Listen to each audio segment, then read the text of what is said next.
Welcome to the news on NTA International. I am Minna Daniels. Let's begin with the headlines.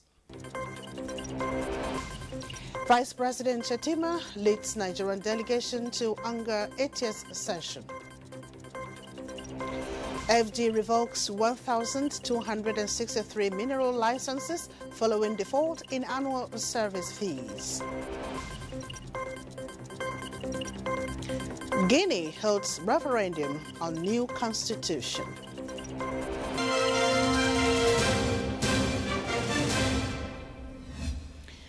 Polls opened in Guinea on Sunday for a referendum that could allow the country's military leader to run for president. Charles Alpha reports. General Mamadi Doumbouya seized power in a coup in 2021 and vowed to return the country to civilian rule by the end of last year. Although the draft constitution would pave the way for elections to be held, it is controversial because it would also allow members of the military to seek office, extend presidential terms from 5 years to 7 years, and make it harder for political parties to run in elections. The Yes campaign has held a number of rallies, Quranic recitation, concerns, and plastered Conakry with posters. Amid a crackdown on the opposition, the No campaign has been almost non-existent, being mostly relegated to the social media. Polls are set to close at 6 p.m. local time, but electoral authorities say the result would not be known until Tuesday evening at the earliest. Meanwhile, opposition parties have boycotted the vote amid a wider crackdown on dissent in Guinea. Charles Alpha, NTA News. The Sahel nations of Burkina Faso, Mali and Niger moved to exit International Crime Court and create Sahelian Criminal Court for Human Rights to also serve as a regional court. A bipartisan group of U.S. lawmakers pushed for more military-to-military dialogue in a meeting Sunday with China's Premier Li Qiang. Charles Alpha again reports that it is a rare congressional visit since the U.S.-China relations soured. The Sahel region's shifting political landscape took another dramatic turn as the Justice Minister of Mali, Burkina Faso and Niger convened in Niamey to finalize a joint plan to withdraw from the International Criminal Court and establish their own judicial body called the Sahelian Criminal Court for Human Rights. The move, agreed upon during an extraordinary summit of the Confederation of Sahel States, underscores the region's attempt to redefine its sovereignty and governance approach to justice amid ongoing crises of conflict, displacement and political transition. Reports say some leaders believe that an established legal community of a regional tribunal rooted in Sahelian realities will be better equipped to deliver justice that resonates with the local communities and traditions.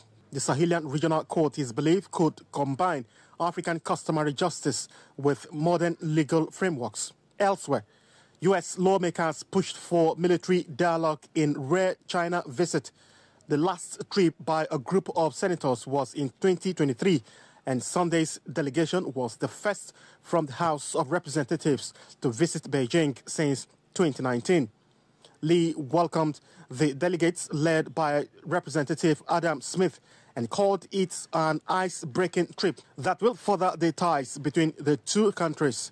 Smith, a Democrat on the House Armed Services Committee, said both sides were in agreement on the overarching aim of the visit.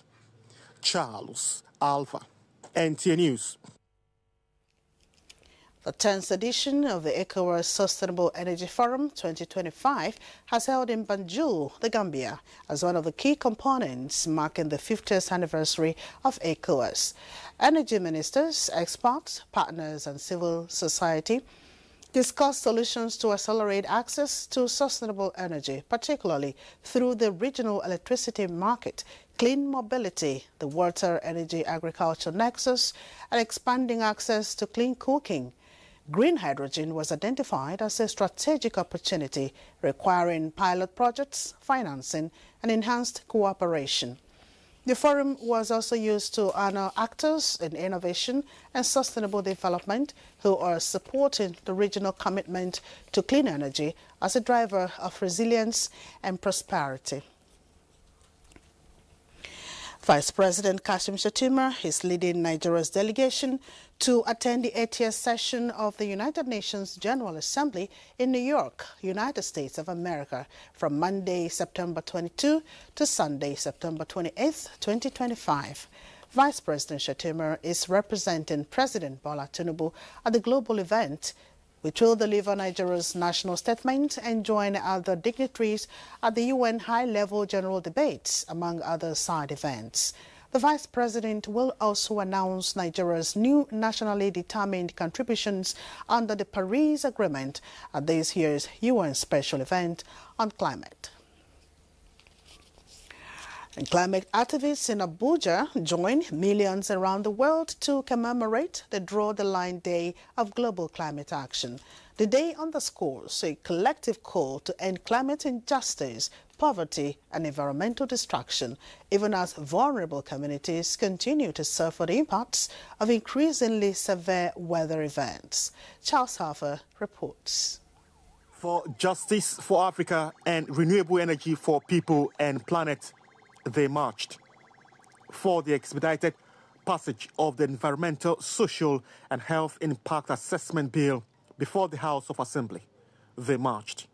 And most importantly, for a future where this little boy and others like him can breathe clean air and live worthy lives, they marched. From the Millennium Park through the Unity Fountain to the Ministry of Justice, activists led by Global Initiative for Food Security and Ecosystem Preservation, in partnership with Oxfam, marched bearing placards with different inscriptions.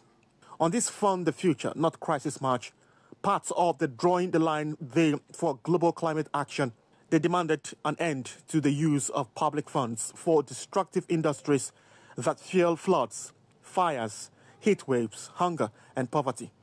They called for public investment in a safer, fairer and more sustainable future for all Nigerians, for increased climate finance and stronger support for adaptation measures to protect vulnerable communities. There should be debt cancellation for climate, enabling African countries like Nigeria to channel resources towards resilience and sustainability.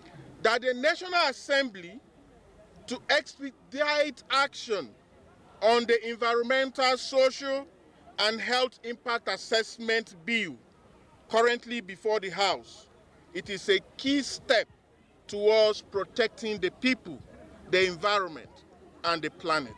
Today we are backing this campaign to also lend our voice to end poverty, to end injustice when it comes to climate, and also even highlight gender justice. So we have the energy, we have the numbers, considering the population of young people in the nation. And so one of the things is to include us in decision-making process. The climate change is truly affecting women. We want the government to intervene and assist. The Draw the Line Day Global Climate Action also serves as a stark reminder that humanity and the Earth have less than 3 years, 305 days to avoid an irreversible tipping point if global temperatures are not kept within 1.5 degrees Celsius.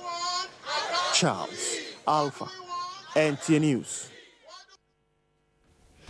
And history was made in Abuja as Nigeria recorded its first ever live link that is, between students and an astronaut aboard the International Space Station, giving hundreds of youngsters across the FCT a once-in-a-lifetime chance to hear a voice from space.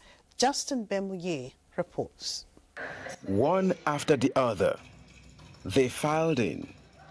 Hundreds of eager students from 20 schools across the Federal Capital Territory, wide-eyed, clutching notebooks and buzzing with curiosity.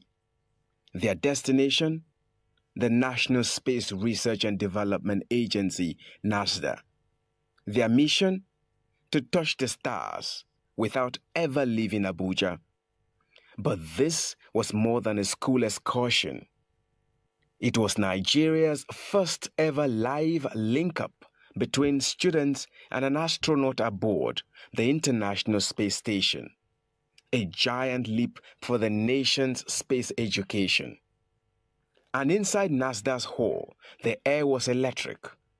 Young stars like Ekobi Chiduben Alan from Keilan International School sat at the edge of their seats, waiting for the moment when space would stop being something they only saw in books and become something they could speak to.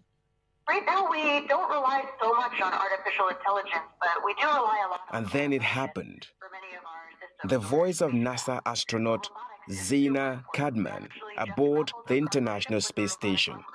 A voice from 400 kilometers above Earth was speaking directly to them. Hello. How do you stay connected with your family and loved ones while in space? Over. We're very lucky to have pretty good internet, so I can send emails and I can make calls on a satellite phone. It's really important to stay in touch. Over. Questions poured in from what it feels like to see Earth from space to how astronauts sleep in zero gravity. Working on radio communications and water reclamation. And every answer came in real time, floating across the void from orbit to Abuja, sparking wonder and igniting ambition in the next generation of scientists. We've never had any... For NASDA's Director General, this wasn't just a school event. It was a national turning point. I can see astronauts among you. I can see great physicists. I can see many, many professionals among all of you. At the end of the day, every school received a certificate, but what the students took home was far bigger. I asked a question. I can't wait to go back and tell them how I asked the questions to an astronaut all the way in space and stuff like that. Courage, inspiration, and a dream that one day a Nigerian name might be called from space. Not as a student on the ground, but as an astronaut aboard. Justin Bemunyi, NTA News. The federal government has revoked 1,263 mineral licenses due to annual service fees default. These include 584 exploration licenses, 65 mining leases, 144 quarry licenses, and 470 small-scale mining leases. Approving the revocation following the recommendation of the Mining Cadastral Office, the Minister of Solid Minerals Development, Dele Alake, said applying the law to keep speculators and unserious investors away from the mining sector would make way for diligent investors and grow the sector. The latest revocation brings the total mineral titles revoked under the current administration to 3,794, including 619 mineral titles revoked for defaulting in paying annual service fees and 912 for dormancy last year. Industry players at the national and sub-national levels are bringing their expertise to bear on the draft of Nigerian digital and public infrastructure. The two-day summit is building a state-centric approach and solution in the country's digital transformation. Ayodeji Makinde reports. Nigeria is advancing its economic transformation with this summit on digital public infrastructure, anchored on the three pillars. First is strengthening the national digital identity, improve on digital payment platforms, and a viable mechanism for digital exchange. More than before, this emerging digital public infrastructure is expected to close existing gaps, build resilience, spark innovations in MDAs, and ease effective service delivery. All the necessary information we need to get in and put into this instrument so that when it comes to implementation, the adoptions will be very smooth, the compliance will be very easy because there is ownership co-created by this collective participation. With interoperability, secure data privacy and sharing at its core, DPI is beyond a tech aspiration, but a development initiative. It aims to harmonize public, private, and individual challenges into a solution hub. When there's interoperability, we're able to make better policy decisions with data, and it saves us money, because the whole idea is this foundation that we want to use to connect different services smoothly for citizens across the country.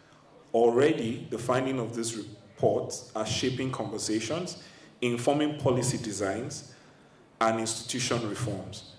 It has given states the tools to benchmark their progress, learn from each other, and align with national digital transformation initiatives. As more stakeholders at the sub-national levels engage in the draft technical session towards achieving a standard after these two-day summits, the dawn of a new era is almost here, where the best of services to be rendered are at the fingertips of digital citizens. In Abuja, Ayodeji, Makinde, NTA News. This is the news on NTA International. We'll take a break now. The news continues shortly.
Thanks for joining us again. President Bola Tinubu has celebrated his wife, Oluremi Tinubu, on her 65th birthday.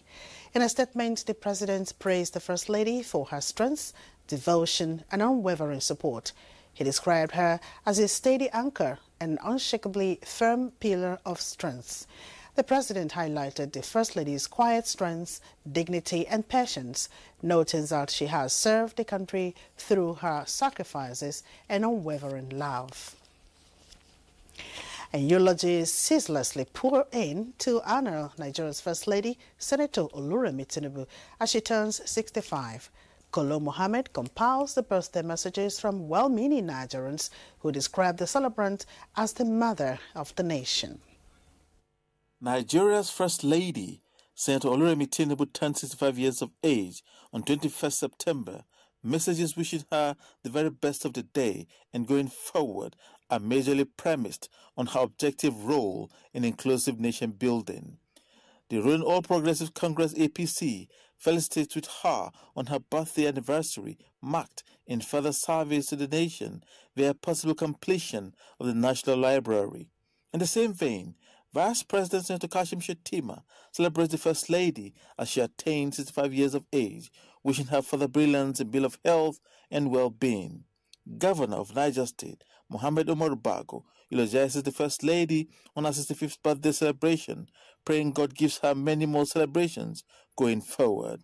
Senate President Godswill Akpabio, the Senate Deputy President, Speaker House of Representatives Tajuddin Abbas, and Deputy Speaker celebrate Nigeria's First Lady, Senator Oluremi Tinubu, on her 65th birthday, wishing her many happy and productive returns. Former First Lady, Dame Patience Jonathan, sent in best wishes as Senator Oluremi Tinubu, Nigeria's First Lady, celebrates her 65th birthday. Heads of government ministries, departments and agencies equally registered tons of goodwill as the First Lady turns 65. Kolo Muhammad, NTA News. Muslims across the country have been urged to start looking for the new moon of Rabiul Asani, 1447 after Hijrah, on Monday, 22nd September 2025, which corresponds to the 29th of Rabiul Awal, 1447 after Hijrah. The call was contained in a statement by the Chairman, Advisory Committee on Religious Affairs, Sultanate Council Sokoto, Professor Sambo Wali Junaidu Waziring Sokoto. Muslims who reside in Yemen are advised to report to the nearest district or village head for onward communication to the Sultan of Sokoto and President General, Nigerian Supreme Council for Islamic Affairs, Mohammed Saad Abubakar.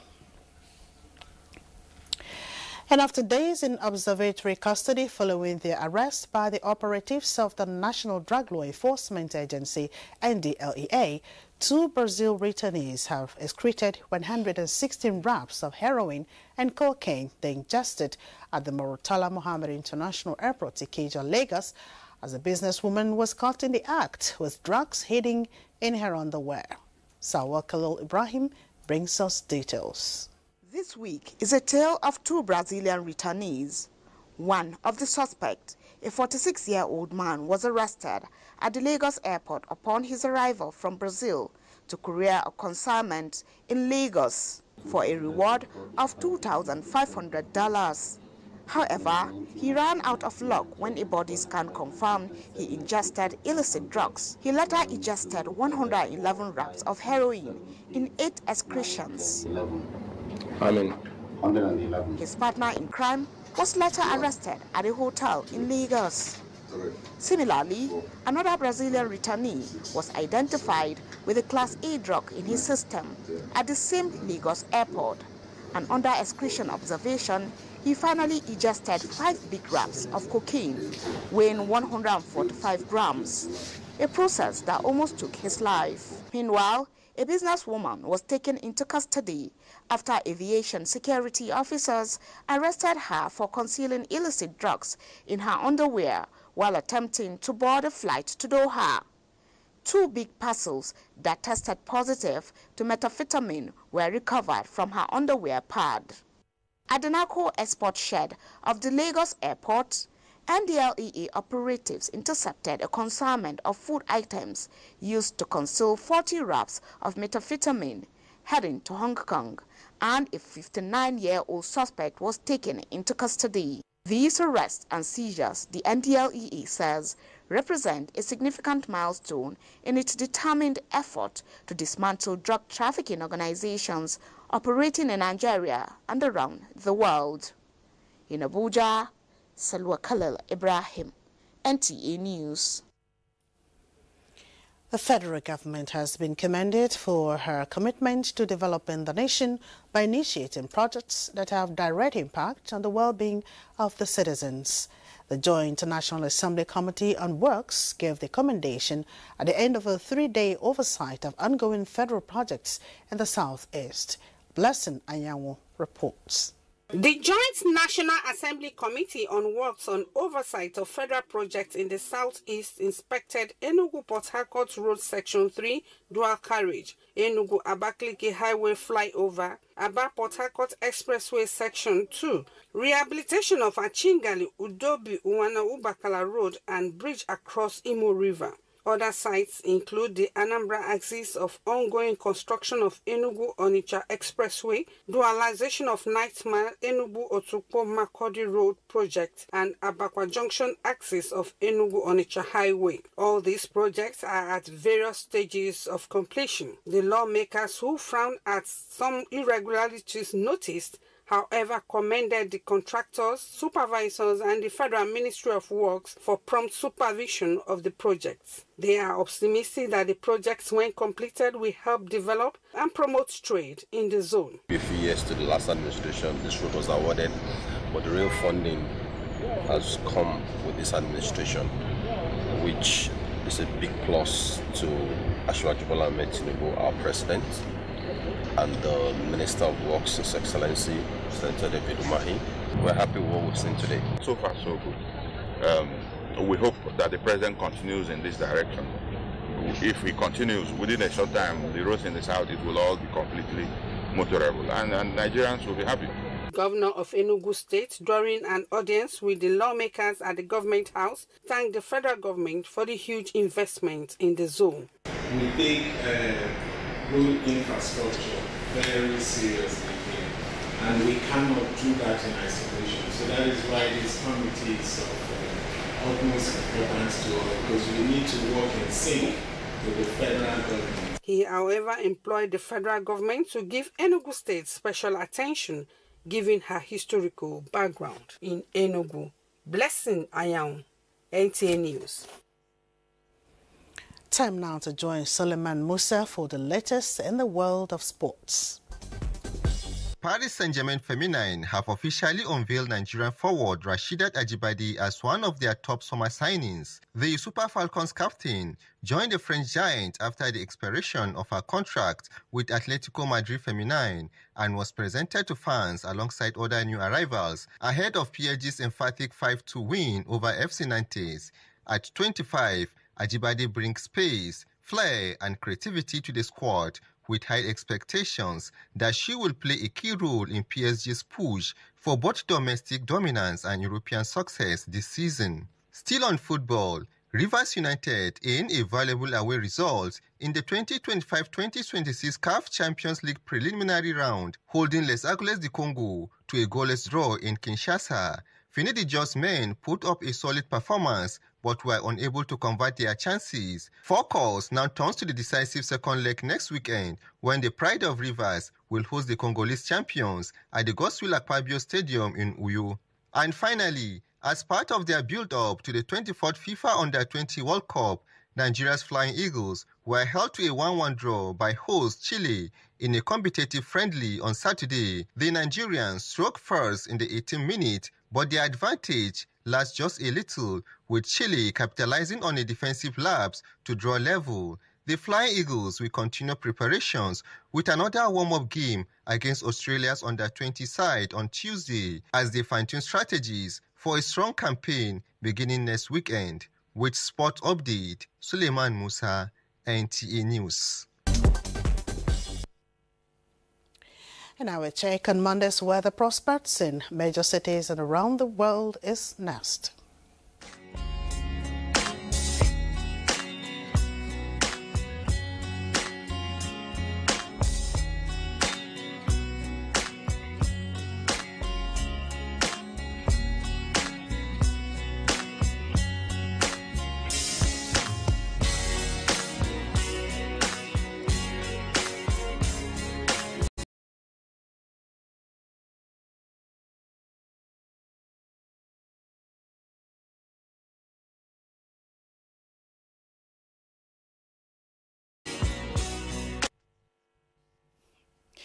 The news ends here. Enjoy the rest of the week. I am Mina Daniels.